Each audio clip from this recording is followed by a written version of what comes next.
Video की अहम discussion चलती रहेगी, लेकिन वीडियो को लाइक और शेयर करें और अफ़गान उर्दू चैनल को सब्सक्राइब कर दें और बेल आइकन पर ज़रूर क्लिक करें। बिस्मिल्लाहिर्रहमानिर्रहीम। अस्सलाम वालेकुम। जब से अफ़गान तालिबान की हुकूमत आई है तब से एक शख्स अफ़गानिस्तान में, बहुत सारे होंगे लेकिन एक शख्स शदीद गुस्से में है और उसकी चीखें भी बड़ी निकली हैं और स्टिल आज तक उसने तालिबान की हुकूमत को तस्लीम नहीं किया। और उसका नाम है राशिद खान, जो इस वक्त अफ़गानिस्तान की क्रिकेट टीम के T20 टीम के कैप्टन हैं और भारत के सबसे ज्यादा करीब हैं और वो भारत को अपना दूसरा घर कहते हैं। देखिए, इन जैसे प्लेयर्स को और दुनिया के अंदर इस्तेमाल करना जो बड़ी ताकत है, उनके लिए कोई बड़ी बात नहीं है। पिछले काफी अरसे से आप अफगानिस्तान में दो चीजें देखेंगे कि एक तो औरतों को सड़कों पर लाने की कोशिश है। 50-100 औरतें हैं, वो आती हैं, तालिबान से बदतमीजी करती हैं, एहतजाज के नाम पर उनकी तस्वीर उतरती है, वो उकसाती हैं उनको। और उसके बाद तालिबान ने कहा है कि ये फॉरेन फंडेड जो लोग हैं, हम इनको डिस्टेबलाइज करने नहीं देंगे अपनी सोसाइटी। ये पाकिस्तान वाला मामला नहीं है। उन्होंने इनको बड़े सब्र के साथ डील करने का मामला रखा है। अब इसमें एक शख्स है, वर्ल्ड कप की टीम अनाउंसमेंट होती है, राशिद खान T20 के कैप्टन है, और जैसे ही अनाउंसमेंट होती है उससे 20 मिनट के बाद राशिद खान ट्वीट करके रिजाइन कर देते हैं कि मैं क्रिकेट टीम के कैप्टनशिप से रिजाइन करता हूं, क्योंकि मुझे पूछा नहीं गया, ये नहीं किया गया, वो नहीं किया गया। और जो झंडा वो साथ रखते हैं वो अशरफ गनी वाला झंडा है। तालिबान ने जो नया झंडा अपना रखा है, कलमे वाला, वो झंडा इमारात इस्लामी का जो है, उसको नहीं वो इंडोर्स करते। असल में राशिद खान इस वक्त बनना चाह रहे हैं अशरफ गनी 2.0। ये अशरफ गनी बनने की पूरी तैयारी में है। असल में जब से तालिबान की हुकूमत आई, ये एक जवाब ढूंढ रहे थे कि किसी तरह मुझे टीम से निकाला जाए या मैं कोई ऐसी चीज ढूंढूं जिसके बाद मैं ना रहूं। जब अमेरिका यहाँ पर आया तो यहाँ पर वो चीख रहे थे कि मेरी फैमिली इधर है, ये वो, काफी उसने दबी दबी ट्वीट्स की, तालिबान का नाम लिए बगैर, थे दुनिया को तासुर मिले कि हम बड़े परेशान हैं, तालिबान ने ये कर दिया, वो कर दिया, क्योंकि ये लोग भागकर पाकिस्तान आ गए थे अफगान तालिबान के खौफ से। कुछ साल ये यहाँ पर है।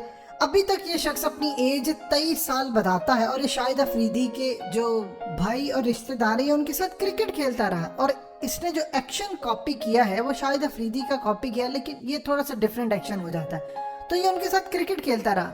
जो शख्स 1998 में पैदा होने का दावा करता है वो शाहिद अफरीदी के भाइयों के साथ क्रिकेट किस एज में खेलता होगा, यानी आप अंदाजा कर लीजिए, अगर वो 2010 में भी खेलता होगा उसकी तो 12 साल एज है। ये इतना बड़ा ये लोग झूठ बोलते हैं अपनी एज को लेकर, इनकी शक्लें देख लें तो यही सूरत हाल है। अब असल में हो क्यों रहा है ये तमाम काम? इनकी टीम के अंदर का 2 नंबरी, शराब, औरत, ये तमाम चीजें वो खत्म करें। अब उनमें से बहुत सारे जो लोग हैं जिनको याशियों की आदतें पड़ी हुई हैं, जो कि असल में पूरी तरह जो बैरूनी ताकतें होती हैं उनके एजेंडे पर चलते हैं। अब राशिद खान ने अगर रिजाइन करना है तो आप पहले जाकर मैनेजमेंट को कह दें कि अगर ये टीम मैं सिलेक्ट करना चाहता हूँ, आप अगर टीम मुझे नहीं देंगे तो मैं रिजाइन कर दूंगा। अदरवाइज आप ये नहीं कर सकते, आप अनाउंस करें मैं रिजाइन करूं, क्योंकि इसको तो बड़ी देर पहले पता चल गया था टीम क्या होने वाली है।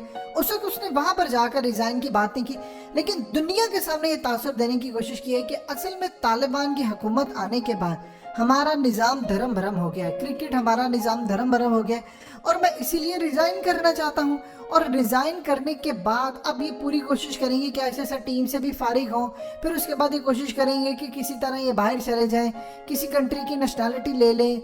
इनकी पूरी कोशिश होती है कि वहाँ से खेलें या किसी और तरह से। अब आप देखें कि इस वक्त उसने जब ट्वीट की तो निजी इंडियंस के आप जरा कमेंट्स देखिए, वो कह रहे हैं जी आप पाकिस्तान को छोड़ें, अब अफगानिस्तान को भी छोड़ें, अब इंडिया आ जाए, हम आपको नेशनैलिटी देंगे, ये उनके लोग कह रहे हैं। तो इस पूरे खेल के अंदर असल में जो खेल इस वक्त चला है अफगानिस्तान में, ये जनाब 2.0 अशरफ गनी बनना चाह रहे हैं। अब इनके लिए आसान रास्ता क्या है? देखिए, असल में काफी अरसे से अफगानिस्तान की हुकूमत को डिस्टेबलाइज करने की कोशिश की जा रही है, यानी जब से वो उन्हें टेक ओवर किया है कि नई हुकूमत कायम हो। आप ये देखें कि मेजर गौरव आर्या ने क्या बात की, उसने कहा कि अफगान तालिबान अगर स्ट्रांग हो गए तो ये कश्मीर में चढ़ दौड़ेंगे, आप इनको डिस्टेबलाइज करें। अब क्रिकेट के अंदर डिस्टेबलाइज करें, खेलों में करें। अब पूरी दुनिया में खबर क्या जा रही है? पूरी दुनिया में ये खबर नहीं जा रही कि राशिद खान ने रिजाइन कर दिया है। उन्होंने कहा है कि तालिबान के आने के बाद उनका निज़ाम धर्म बरम हो रहा है, लिहाजा इनको बैन किया जाए। आप ये देखिए कि इसमें एक नई डेवलपमेंट हुई है कि ऑस्ट्रेलिया ने कहा है कि अगर अफगान तालिबान ने वुमेन क्रिकेट टीम पर पाबंदी लगाई, जो कि उन्होंने कह दिया कि हम किसी सूरत वुमेन को अलाउ नहीं करेंगे कि वो क्रिकेट खेलें। उन्होंने कहा कि अगर इन पर पाबंदी लगी तो हम अफगानिस्तान के साथ मैच नहीं खेलेंगे।